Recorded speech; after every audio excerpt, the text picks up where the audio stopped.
Okay, on the side of RC versus FAV right now, it seems like we're gonna ban out Shiking's Ivy since it's a small map like Arms Factory, round 2 first half. For the Goatman here, let's just say Shiking's Goatman, we haven't seen it coming out since it's always been Ivy round 2. But with a team comp like this, it will be a Gravekeeper, Psychologist, Puppeteer here, full counter up against the Goatman, and you do see an anti-current here for a bit of a mini harass. Goatman might not be able to have an easy time here. I mean, there's a lot of walls for survivors to use, but also it's just how tanky they are as well, right? But with the area selection mode we go, it will be City here, spawning top left near the big rock at the corner. So by spawning to the entrance of Shack, and then you're going to be able to see Rowley here as the anti-courier to the entrance of Junkyard, and then Kitty as Psychologist in towards Factory. Shiking's gonna spawn by Moongate here, near close towards City. But more or less right now, none of these guys are easy to chase. Like one anti-current disarm you with so much walls near you. Like, good luck, have fun, my friend. It's not happening. It's really not happening. The easiest chase, let's just say here, would be Soba, right? However, even for Soba right now, more or less what we should be thinking about is how we can survive. How we can survive up against the Goatman. But I do feel like for a Goatman on a map like this, I don't think it's good for him. Let's just say this. Well, I generally speaking don't think it's good for him. However, on towards the game we go. This will be game 2 first half between FAV and RC. You're going to be able to see a double flywheel here on the anti-current and Puppeteer, and then double Titan here on Psycho and Gravekeeper. However, Psychologist did bring that knee-jerk reflex as well alongside with Puppeteer here with the flywheel 2. Flywheel Titan on Puppeteer, no self-heal. No self-heal, no borrow time. And then Shiking, Chunk at attention alongside Wish Blink. No peepers here, surprisingly. Okie dokie, Shiking, we are looking directly at where Gravekeeper was spawning. However, for now, what is Rowley doing? Rowley is running back in towards Junkyard here, where it's harder for us to actually play rounding. There's now currently no one in the middle for Shiking to actually find an easy chase, so the spawn location was really good. But Kiria will start hiding here immediately. Right now, the biggest issue, especially from the side of Hunters, is that Survivor likes to hide so much to the point that it's actually scary for the Hunter too. Kiria is not going to be able to escape from the Hunter's grab, so that's going to be the first hit there registered, but I would say it doesn't matter too much. Right, well, the only thing that matters here is, oh, we're able to go through straight towards the other side, that's fine, but we also destroyed our cage there too. So I mean, from the side of Goatman, if you want to play Goatman, well, you need to know how your cages work. We initially wanted to block Psycho from actually leaving the area and then double cage just like this, but it seems like we're just going to follow up with a normal hit here instead. We do have another cage here ready to use. For now, Kitty, it does have like a pallet and the window there to use as well, so like she can only block one, and it seems like he decides that he wants to break the pallet first before we rotate back towards this area here once again. It's going to be more or less of a really tight loop here. Oh, straight towards the other side again. For Shaking, it's really unfortunate because I do see what he wants to do. He wants to block Psycho from going through and just get a hit instead, but Psycho always manages to get across too. So with that, Shaking up against a Psycho here, you've done well. Let's just say this way, you've done well. The blink hit will register, you've done well, but it's just unfortunate, let's say. Like, we know what he wanted to do, it's just, it really is just the distance was too short. You might need a little bit of a bigger gap here for the cage to actually spawn out first before Psycho gets in. Right now, Kiria will still try to play around this area as Shaking just wants to say, hey, well, let's play mind games. Oh, we hit, oh, that, ooh, la la. I don't know how that hit over, but well, no, actually, Psycho ran in front of the pallet, to be fair. To be fair, Psycho did run in front of the pallet. And guess what? We do see Gravekeeper immediately nearby too. But it seems like for Shaking right now, we want to check towards one of the nearest cipher machines that is being decoded. A, to give heartbeat radius, so then the decoding speed will be reduced, and B, so then Gravekeeper is forced to actually come out here to rescue. However, it seems like we're going to actually allow the Puppeteer to come in to rescue instead, since his cipher machine has been camped anyway. So I mean, it's not too bad, honestly. Yeah, that was the biggest issue, wasn't it, that we talked about before. I do know what Shaking wants to do, but it's you need a bit more gap compared to that, so don't do that when you're playing Goatman. With that, Kitty is on the run out here once again. I feel like for Shaking, he had so much potential too, especially with the fact that, like, it's not that, I wouldn't even say he's done bad. I would just say, I mean, those tiny mistakes did kind of accumulate to a big mistake, but Gravekeeper's gonna be the one that comes in to rescue here, but Psycho doesn't have borrowed time. Right after we rescue, we might as well pop if we're not gonna chase after Gravekeeper.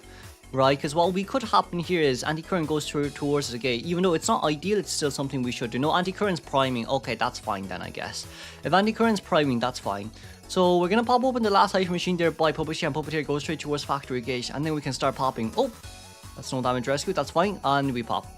And we pop there. And we pop there. So bot already at the exit gate. 20 seconds on the clock before we can actually get the Psycho down, and teleport is ready in 10 seconds. However, you still need to chair Psycho after all, so this chair location is going to take a long time. Even with the cage, it will take a long time, but it seems like Hida isn't going to go over with the cage because he thought that the cage would disappear. However, with this in mind, all survivors are able to get out. Rowley is close towards the middle here. We're going to run straight towards the exit gate. And not exit gate, the dungeon, and that's how you know that you're absolutely cooked, because one flip is all what Rowley needs, and we're going to be able to take that dungeon no matter what. Let's congratulate the 3-man escape. Moving on. Okay then, for the next game, it seems like we decided not to ban out Aka's Goatman once again. It's going to be... what is it going to be? It's going to be Batter. It's going to be, oh my god, Batter, Knight, Wildling, and a Puppeteer. Goatman, is Goatman going to come out? That's a real good question. Is Goatman going to come out? Because if Goatman does, then it'll be such an interesting game to watch here. Let's just speed it up here a little bit. Aka, what are they going to choose? It has to be Goatman. Hands up, it has to be Goatman. Absolute cinema. This is absolute cinema here. Oh my god, this is going to be so interesting to watch as well. With this, last game, it was a 3-man escape on the side of RC. This time, FAV needs a 3-man escape as well, because if they don't, then it will be FAV, not FAV, it will be RC taking the win home. So with that in mind, RC Aka with that Goatman. We banned the Seer, Anti-Current, Fire Investigator, and Psychologist, but this chunky ass team, like the Knight counters Goatman so much. The Knight counters Goatman so much as well. And from the side of Aka, first 2 bans being Sia and Anti-Current means that the Knight just came out and we decided not to ban Ivy after all. So like this is just hard to play. But straight towards the air section mode we go. It'll be Nerisu here as Battery in middle, Ipai as Puppeteer at Shack. You're going to be able to see Dacho here spawning towards the entrance of Junkyard, and then Felix near towards Factory Gate. This is a bit of a different spawn location compared to the previous one, but Aka will be spawning closely towards Appa here near the corner big rock. And with this spawn location, we're gonna go straight in towards the personnel points, because I'm not starting time here at all. Then it will be 1 tie turn, a double flywheel, 1 knee-jerk reflex here on the side of survivors. So it seems like we're not going to bring tie turner on Knight at all, and the knee-jerk reflex on Puppeteer. Aka will be bringing Trumpet Attention alongside with Blink. This will be game 2, second half of RC versus FAV. Currently, the game was 3-1, 3 survivor escape last game. This game, FAV needs a 3-man escape in order to tie up the rounds and move on towards round 3. Okay, Aka's Goatman. This is absolute cinema.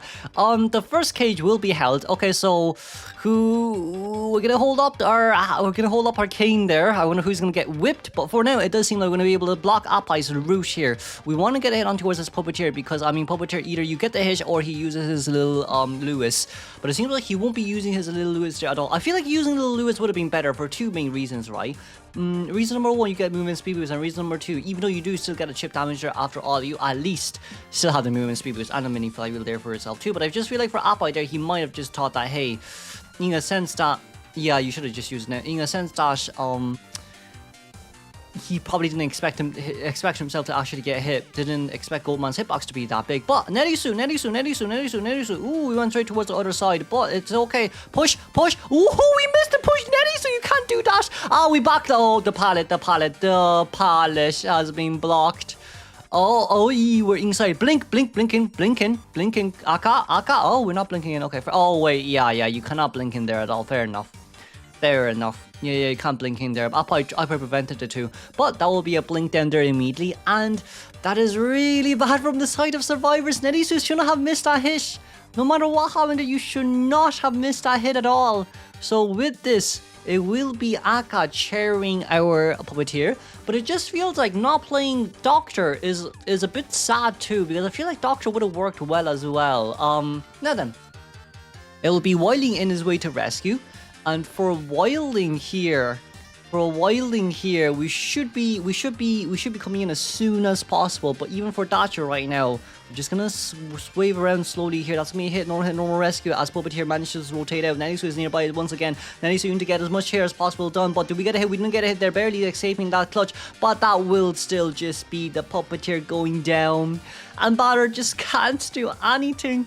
Batter, once again, we want to stay near the window here just so Batter can provide some sort of assistance. But it seems like for Appa, you at least have to vault straight towards the other side. Batter, we need to be able to hold on towards the bottom ball right there. But, we didn't block, but that's still okay. We can block right around now. And guess what? Nothing you can do. Nothing you can do. The good news about the side of FAV is that at least Goatman has consumed a lot of his resentment here in order for Batter to prevent Batter from harassing. But also at the same time, your Cypher Machines is just not enough. It's only 1.5 Cypher Machine done right now. We haven't even started the 5th Cypher Machine just yet.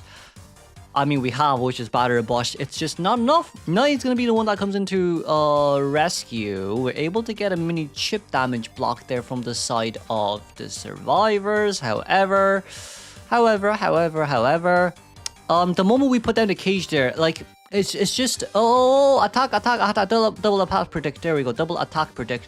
Ooh, we wanna, hold on, how much resentment have we used it? That's gonna hit on towards Knight, and Puppeteer is on the other side right now. We still have quite a lot of resentment here left to use. Dacho's not nearby to provide any assistance, but that, no hit on towards the Puppeteer just said, that's okay. But Dacho come in? Can Dacho come in? Can Wilding's on the board right now? Okay, that's good. We're gonna try body block here as far as long as we can. That's gonna be a body block there on towards the Batter as well as Wilding's gonna get ready for the pushback here. But Wilding, we didn't manage to push back because of the walls we were actually in right now, so that's gonna be a triple body block. The escort here is insane, but even with that in mind, you're still up against a Goatman after all. So with so much resentment left on our hands, that's going to be Puppeteer eliminated. Spatter still trying to apply as much time as possible here. Absolute Simon, can we get a balance? And we did not get a balance, but the flywheel did also come out as well, so that's also okay. Okay, it's no problem. Now, so we're trying to get as much as possible down here, but that's still going to be the normal hit. The register as flywheel's already used. We still do have 3 bottom balls remaining. We're going to change the excitement. We're going to guarantee that 1-man elimination. God, there's currently 3 survivors out there with half health. They're all one hit down. And you 52 resentment, so that's gonna be a 15 radius cage, and we can go straight towards Wilding, force him on towards war. Just so endgame, he's only 22nd board. There's nothing much he can do about it as well. We're gonna be able to see Dacho here as he's still decoding. Dacho, you're hit down. And that's what we were worried about. That's what we were worried about. If Akka didn't change to excitement there, I feel like it would have been 4 Cypher Machines done. But right now, Wilding's on towards that chair. And with Wilding on the chair, Nerisu, no hit there just yet. That's no problem-mo.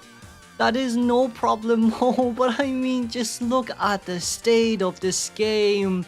There's going to be 2 survivors coming in for the rescue here. We attack protected too late. No. But I mean, from the side of Akka, you could just... Oh, wait, hold on. I mean, Nerisu...